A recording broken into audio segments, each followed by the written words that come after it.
ya saya juga mau gimana, kalau saya di bawah kan, kayak orang lagi berenang Bu, kayak saya juga nggak bisa ngomong apa-apa kan, karena juga saya ditekan sebentar, akhirnya saya berontak tuh. Saya berontak, terus akhirnya ganti gaya dia Bu, ganti gaya malah saya kayak celentang di pojokan gitu kan, tapi di kanan juga tuh.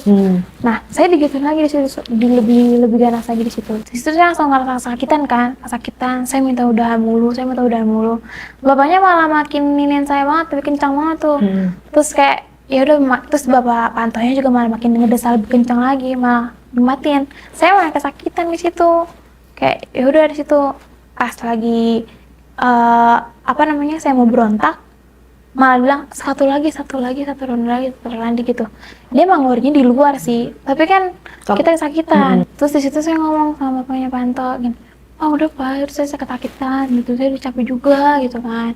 Terus pokoknya ntar kayak terisnya bapak malah datang gimana gitu kan. Saya di situ langsung diam gitu kan, karena kayak bener sakitan. Terus malah Panto ngomong kayak gini, udahlah diemin aja gitu kan, udah nikmatin aja terus katanya gitu. Terus dia bilang, saya langsung ngomong lagi, udah Pak saya sakit, ini sakit gitu kan, udah capek juga gitu. Terus habis itu langsung dilepas aja itu sama Pantonya kan. Dan saya langsung ke ruang tamu ngambil baju saya. Habis itu langsung kayak saya lari ke rumah.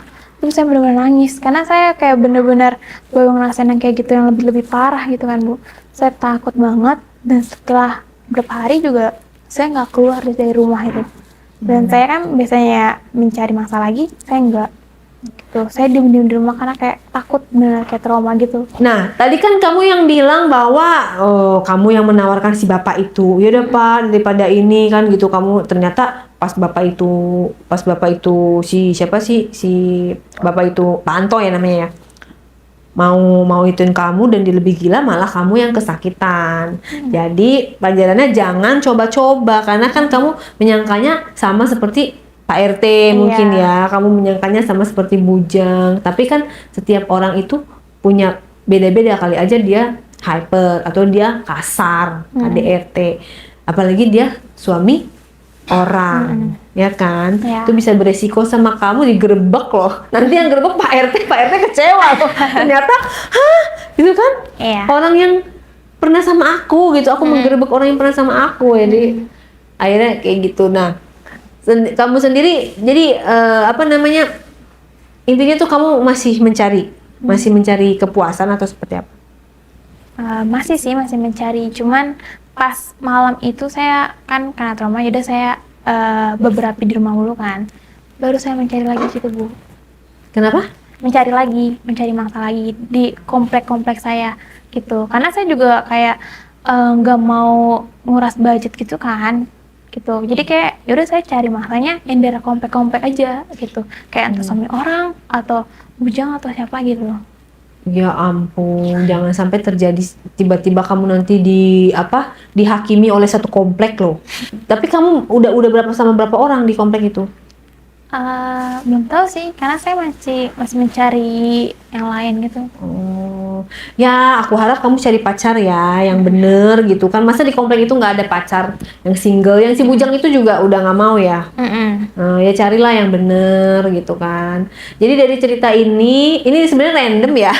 Jadi dari Pak RT, terus juga dari bujang, kemudian juga dari tadi ada tangga. Ya sama siapapun itu, karena kamu sebenarnya masih cantik, masih muda, masih punya banyak kesempatan, punya banyak jalan, ya jangan mencoba hal-hal yang beresiko. Benar gak sih? Poinnya gitu kan, mumpung kamu juga nggak terjadi kenapa-napa sekarang, tapi kan kalau kamu terus-terusan kayak gitu bisa jadi suatu saat mungkin kali kejadian yang bikin kamu merugikan nanti keluarga kamu juga malu, ya kan? Ya mudah-mudahan amit-amit jangan sampai gitu ya. Jadi dari cerita ini, apa pesan moral yang bisa kamu bagikan kepada para wanita untuk supaya menjaga kehormatannya?